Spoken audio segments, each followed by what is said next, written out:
78లో CPIML PW కంటే ముందు రూపం ఉన్నటువంటి సిపిఎల్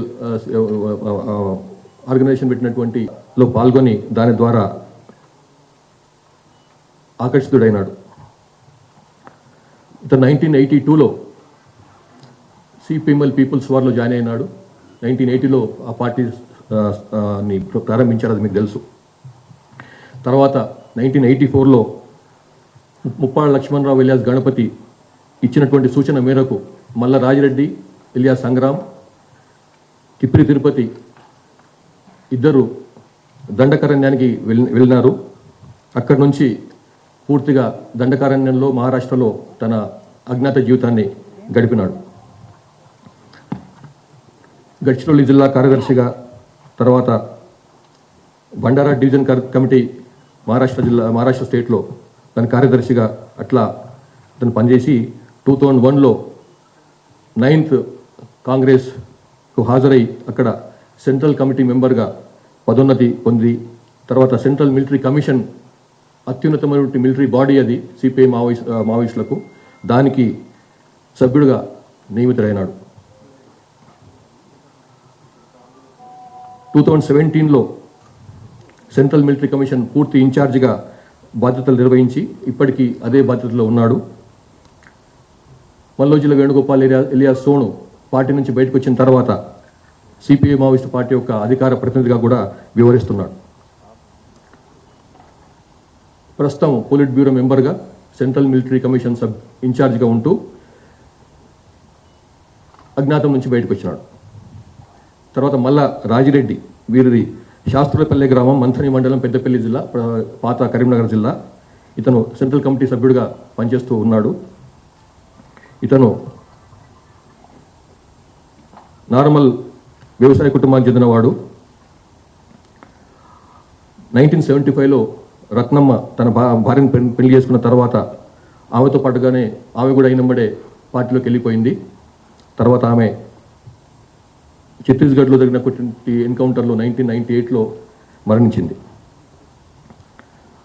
ఇతను 71లో ఇంటర్మీడియట్ పూర్తి చేసి 1974లో ఆర్ఎస్యులో జాయిన్ అయినాడు.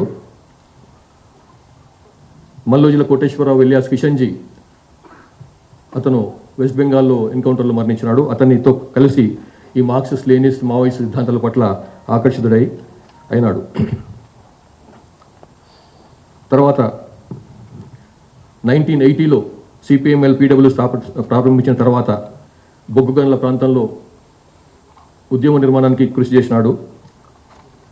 1988లో అంతకుముందు అరెస్ట్ అయ్యి ఆదిలాబాద్ జైలు నుంచి తప్పించుకొని పారిపోయి, సబ్ జైలు నుంచి పారిపోయి 1989లో మళ్ళీ అజ్ఞాత జీవితం మొదలుపెట్టినాడు. సాగర్ నాయకత్వంలోని మంగి, ఆదిలాబాద్ జిల్లా మంగి సాయుధ దళంలో పనిచేసినాడు. సరే, ఇవన్నీ డీటెయిల్స్ అన్నీ ఉన్నాయి మీకు. గడ్చిరోలిలో డివిజనల్ కమిటీ సెక్రటరీగా, ఆ జిల్లా సెక్రటరీ పనిచేసినాడు. తర్వాత 87లో దండకారణ్య కమిటీకి, అప్పుడు పెట్టినటువంటి పీడబ్ల్యూ పెట్టినటువంటి దండకారణ్య కమిటీకి తొలి కార్యదర్శిగా నియమితుడైనాడు. అంతకుముందు ఫారెస్ట్ కమిటీ కార్యదర్శిగా కూడా పనిచేసినాడు.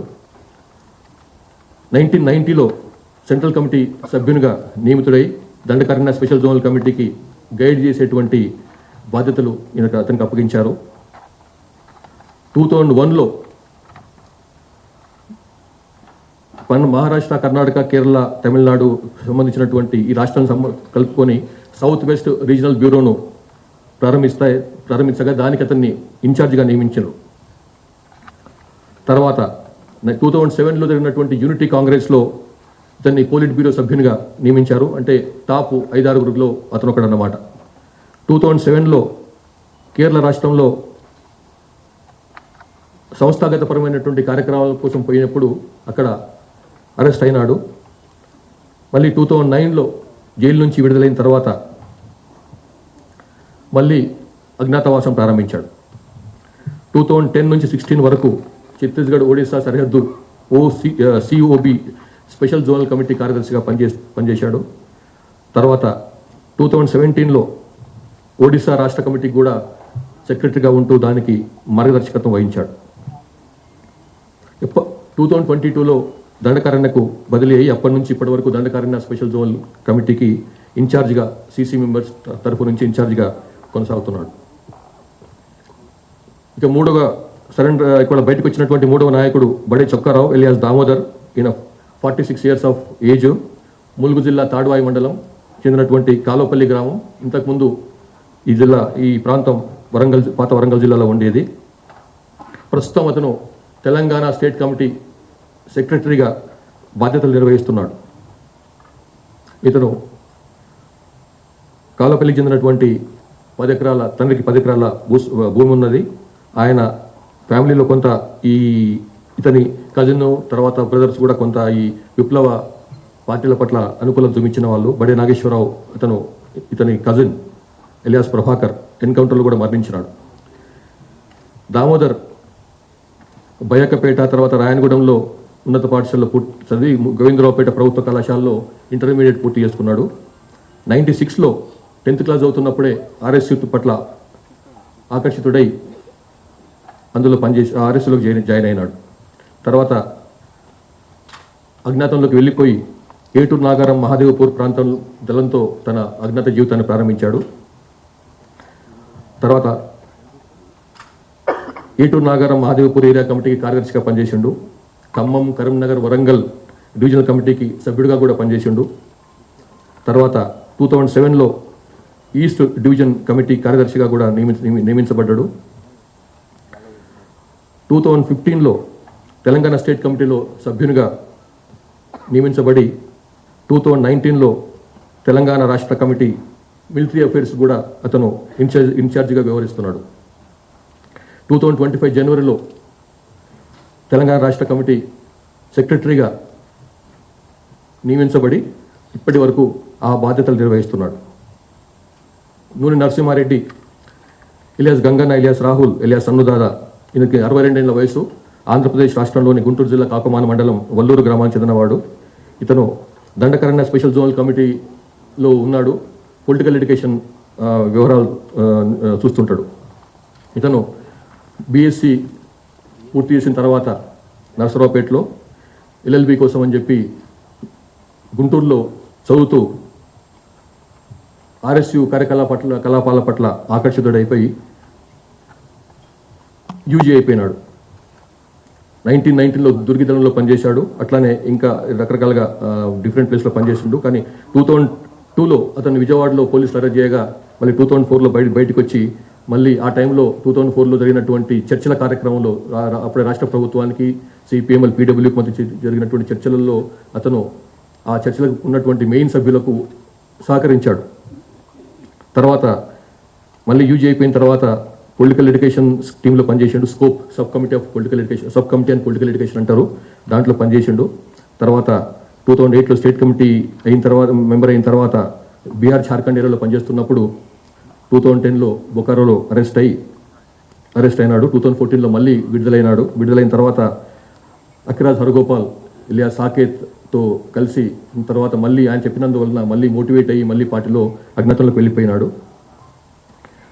2025లో ఇతన్ని తెలంగాణ రాష్ట్ర కమిటీకి బదిలీ చేయగా అప్పటి నుంచి ఇప్పటి వరకు అతను ఆ బాధ్యతలో ఉన్నాడు. 21 అక్టోబర్ 2025 రోజు పోలీసు అమరవీరుల సంస్కరణ సందర్భంగా గౌరవ ముఖ్యమంత్రి, తెలంగాణ ముఖ్యమంత్రి శ్రీ రేవంత్ రెడ్డి గారు ఇచ్చినటువంటి పిలుపు మేరకు చాలామంది బయటకు వస్తున్నారు.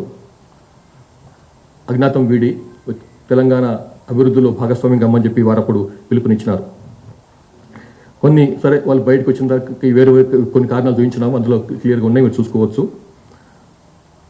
తెలంగాణ ప్రభుత్వం తరపు నుంచి ఏదైతే పునరావాసం పథకం మనం ప్రారంభించినామో 1993 ఆ టైంలో, దాంట్లో ఏదైతే వీరికి రివార్డ్ రావాలనో పునరావాసానికి సంబంధించినటువంటి అంశాలు అయితే ఉన్నాయో అవన్నీ కూడా వారికి ఇవ్వబడతాయి. ఇప్పుడు ఇందులో స్పెషల్ ఇంటెలిజెన్స్ బ్రాంచ్ ఐజీగా ఉన్నటువంటి శ్రీమతి సుమతి గారు, వారి టీం చేసినటువంటి అద్భుతమైన కృషి కారణంగానే వీళ్ళందరూ బయటకు వచ్చినారు. వాళ్ళని మెల్లమెల్లగా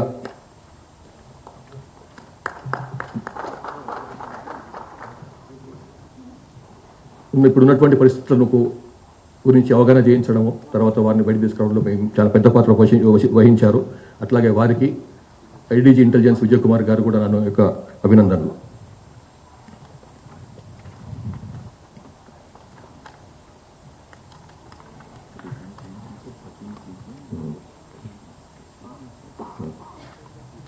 ఈ విధంగా 2025-26లో లాస్ట్ 2 yearsలో, ఇంకా 2 years కూడా కాలేదు, 4 CCMలు బయటకు వచ్చినారు, 16 మంది SCMలు, 26 మంది డివిజనల్ కమిటీ సభ్యులు అండ్ సెక్రటరీలు 26 మంది, అట్లా ACMలు ఆర్ ACSలు 85 మంది, పార్టీ మెంబర్స్ 460 మంది, మొత్తం 591 మంది లాస్ట్ 2 yearsలో వాళ్ళు బయటకు వచ్చినారు.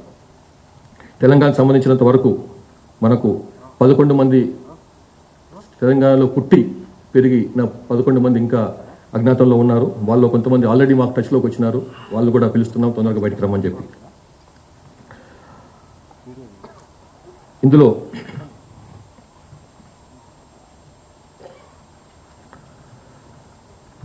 మళ్ళొకసారి రాష్ట్ర గౌరవ ముఖ్యమంత్రి రేవంత్ రెడ్డి గారు ఇచ్చినటువంటి సందేశాన్ని మరొకసారి పునరుద్ఘాటిస్తున్నాను. యూజీలో ఉన్నటువంటి వాళ్ళు, తెలంగాణకు సంబంధించిన వాళ్ళు తొందరగా బయటకు వచ్చి ఈ ప్రధాన స్రవంతిలో, ప్రధాన జనవాహినిలో కలవాలని చెప్పి మరొకసారి పిలుపునిస్తున్నాను. తెలంగాణ కోసం అని చెప్పి కాన్స్టిట్యూషనల్ మీన్స్లో, లీగల్ మీన్స్లో పనిచేయాలని చెప్పి వాళ్ళని కోరుతున్నాను.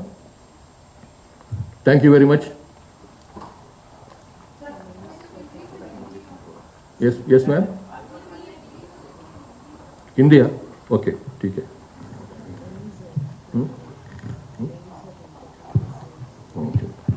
టైం కూడా చెప్తా. అవి ఒక్కసారి తెలుగులో ఇంకొక నిమిషం మాట్లాడిన తర్వాత చెప్తాను. మన దగ్గర ఇంకా అండర్ గ్రౌండ్లో అజ్ఞాతంలో ఉన్న వాళ్ళు ముప్పాల లక్ష్మణరావు ఎలియాస్ గణపతి. మాకున్న సమాచారం ప్రకారం అతను అడవుల్లో లేడు, ఇక్కడ బయట షెల్టర్లో ఉన్నట్టు తెలుస్తుంది.